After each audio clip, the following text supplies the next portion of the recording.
Betin ka verifikuar listën e kompanive dhe nga 50 kompani të regjistruara në park, të cilat kanë hapur niptin dhe kryejnë veprime, vetëm 25% e tyre rezultojnë të huaja.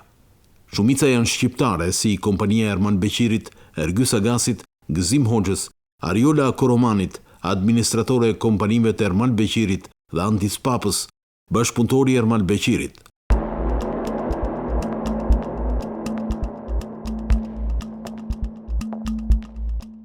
Në korrik të vitit 2022, u miratua ligji numër 58 për krijimin, organizimin dhe funksionimin e parqeve teknologjike dhe shkencore. Një ligj i paraqitur si themeli i zhvillimit të teknologjisë lartë dhe inovacionit në Shqipëri. Në legjislacion përcaktohen qartë edhe kushtet fizike të ndërtimit të këtyre parqeve trull, ndërtesa dhe pasuri të tjera të paluajtshme, të cilat duhet të funksiononin si zona të lira. Kjo do të thotë se kjo sipërfaqe brenda territorit doganor shqiptar është një zonë ku mallrat mund të depozitohen, përpunohen apo tregtohen pa detyrime doganore deri në një moment të dytë.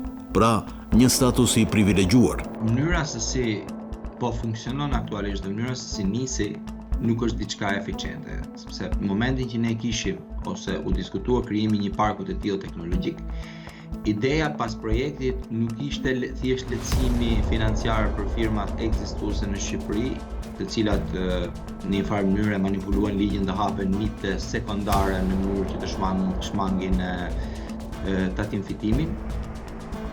Ligji parashikon gjithashtu përcaktimin e sipërfaqes që të jetë truall, portave hyrëse dalse, pikave doganore dhe kontrollit të territorit, por nuk ndalet këtu. Institucioni përgjegjës për krijimin, zhvillimin dhe funksionimin e parkut u përcaktua Ministria e Ekonomisë, si dhe kjo e fundit do të përcaktonte zhvilluesin, duke i dhënë lehtësira të mbështetura në ligjin për investimet strategjike. Zhvilluesi, që në këtë rast është Korporata Shqiptare e Investimeve, do të merrte pasurinë me qira për 20 vite, së bashku me përdoruesit, të cilët do të përfitonin favore tatimore. Megjithatë, deri në vitin aktual ku jemi, qeveria shqiptare ka aprovuar disa vendime në lidhje me parkun teknologjik Durana, si miratimi i rregullave e lehtësirave fiskale nga zhvilluesit dhe përdoruesit, përcaktimi i procedurave dhe kritereve të përzgjedhjes për këtë të fundit. Më pas, në vitin 2024, qeveria aprovoi kalimin e 140 hektar disa parcelave të ish antenave të radio-televizionit shqiptar në Xhavzotaj, Durrës, nën administrimin e Ministrisë së Ekonomisë për ndërtimin e ardhshëm të parkut. Një muaj pas themelimit dhe regjistrimit të parkut, më 18 mars 2025, Ministri i Ekonomisë në atë kohë, Blendi Gonxha, firmosi marrëveshjen me Korporatën e Investimeve Shqiptare për inaugurimin virtual të Duranas. Nisja në mënyrë virtuale përsëri është e gabuar sepse nuk kemi inovacion. Thjesht fatkeqësisht buxheti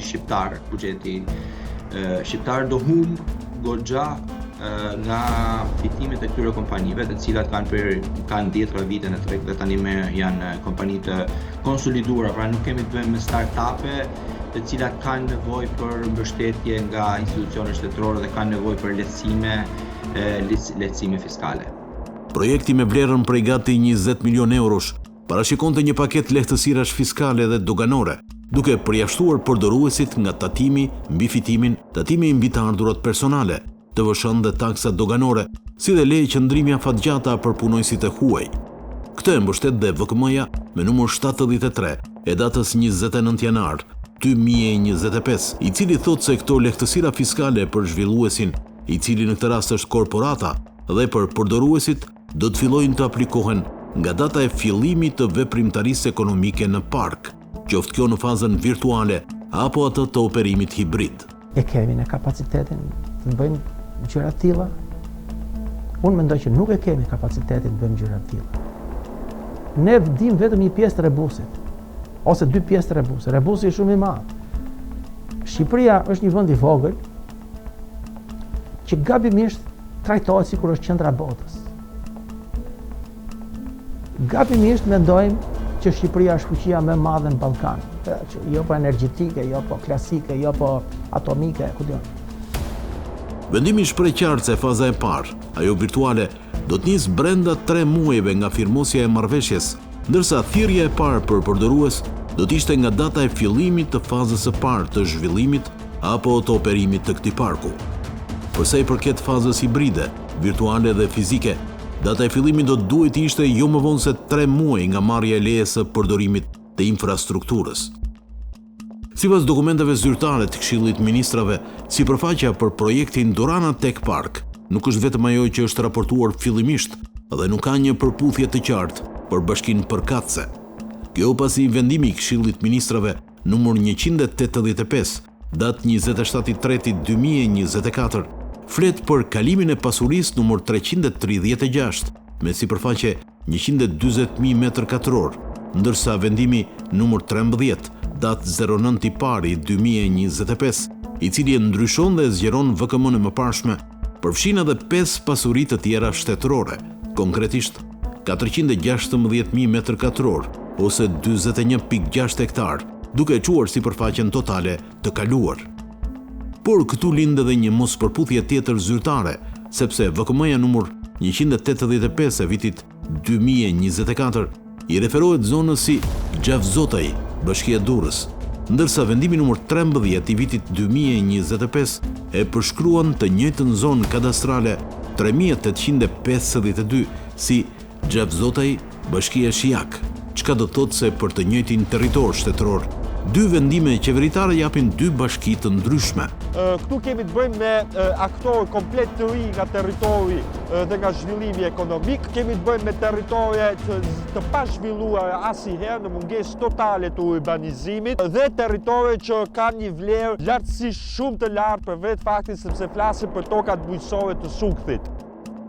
Nga verifikimet e Veting, rezulton se qeveria shqiptare ka kaluar tokë bujqësore për një projekt në shkelje të ligjit, pa marrë fillimisht vendime për ndryshimin e statusit të tokës.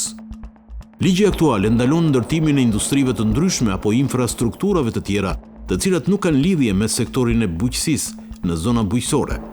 Përjashtim bën vetëm sipas ligjit 131/2014 në rastet e ndërtimeve të përkohshme, të cilat nuk janë të lidhura në mënyrë të qëndrueshme dhe të përhershme me tokën, që janë të nevojshme për ushtrimin e aktivitetit bujqësor dhe blegtoral. Pra me pak fjalë, në rast se kërkon të ndërtosh një serë apo stall apo magazin për vegla bujqësore.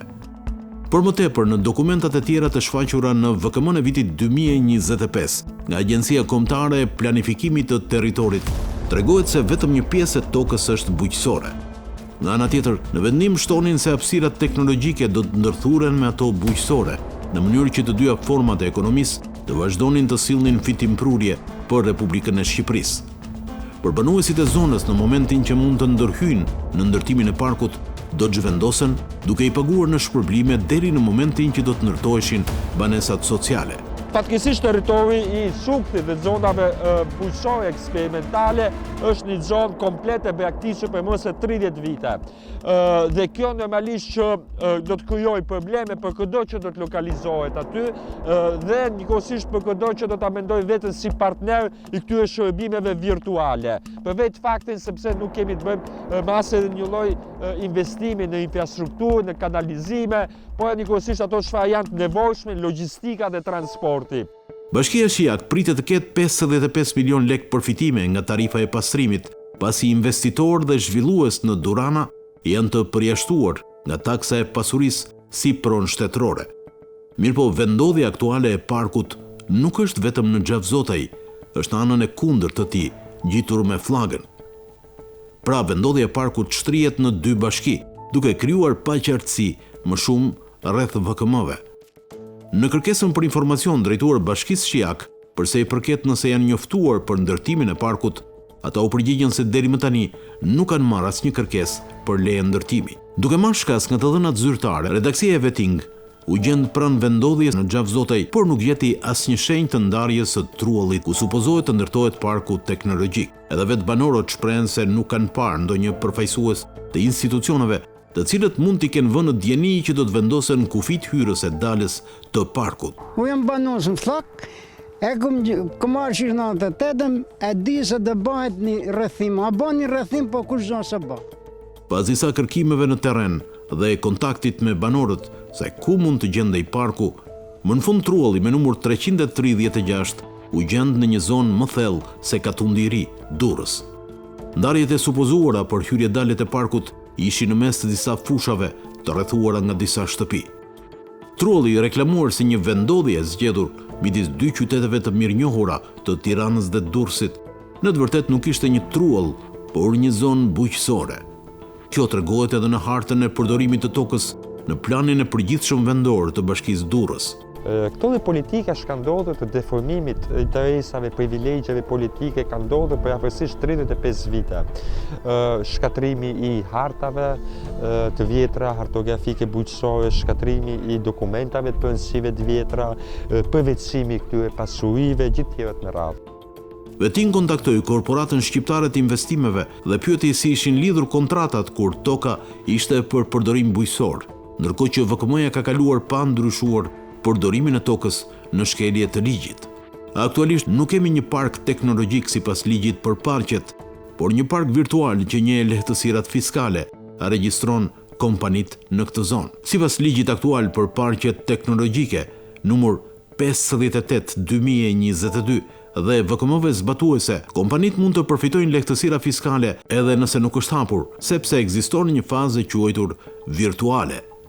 Ligji e lidh përfitimin fiskal jo me regjistrimin në letra, por me fillimin real të veprimtarisë ekonomike në park, e cila duke qenë se janë kompani nga persona nën hetim, ngre pikë pyetje për funksionimin.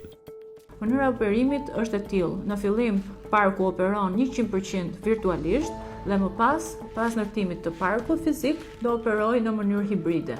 Kjo mënyrë e operimit është bazuar në shumë modele të tjera që ekzistojnë në botë dhe siguron që investimi i kryer nga qeveria për parkun të jetë në koherencë të plotë me kërkesat dhe nevojat që kanë rezidentët e parkut për hapësira fizike në park. Deklaratat e administratores Haxhi janë kontradiktore, sepse kompanitë e personave nën akuzë nga Spaku janë aktive. Ergyes Agasi dhe Ermal Beqiri janë në kërkim, ndërkohë që sipas ligjit, aktiviteti i tyre duhet të ndërpritet si edhe kontrata me korporatën. Planet që shihni tregojnë se bashkëpunimi nuk është i shkëlqyer vetëm në përmasat institucionale, por edhe private. Në fakt, bashkëpunimi private ka zanafillën me startupet që duhet të shkojnë për sipërmarrës të rinj, por që vazhdimisht në listë shkojnë edhe te familjarët e zyrtarëve të lartë. And the first contract signed. We celebrated that day. We couldn't believe it. We had the first resident. And this ecosystem is going to bring forward innovation and technology tomorrow. I really hope that the impressive numbers will double and triple, and I'm sure about that. Florenca Haxhi ka punuar si drejtoreshe përgjithshme në kryeministri dhe pas hapjes së konkursit për administrimin e Durana Tech Park, është përzgjedhur si administratore e këtij projekti së bashku me Gjergj Tahon. Në prill 2025, disa muaj pas emërimit të Florenca Haxhit si administratore e Durana Tech Park, Agjencia e Startupeve në varësi të Ministres së Shtetit për Sipërmarrjen dhe Klimën e Biznesit, Delina Ibrahimaj, do të shpallej lista me 83 fituesit. Fatkeqësia më e madhe është që deri më sot ne nuk e kishim kuptuar se si funksiononte ekosistemi teknologjik në Shqipëri, por pas skandaleve dhe hetimet e fundit, na rezulton që janë thjesht disa persona të cilët bëjnë që nga strategjitë kombëtare deri tek implementimi i këtyre strategjive dhe ndarja e parave të cilat merren nga buxheti i shtetit. Në lidhje me këtë gjë, Vetin kontaktoi Ministrinë e Shtetit për Sipërmarrjen dhe Klimën e Biznesit, si edhe drejtorinë e startupeve. Deri në publikimin e këtij materiali nuk patëm asnjë reagim nga institucionet nëse kishim konflikt interesi dhe si ishte bërë vlerësimi për këtë startup.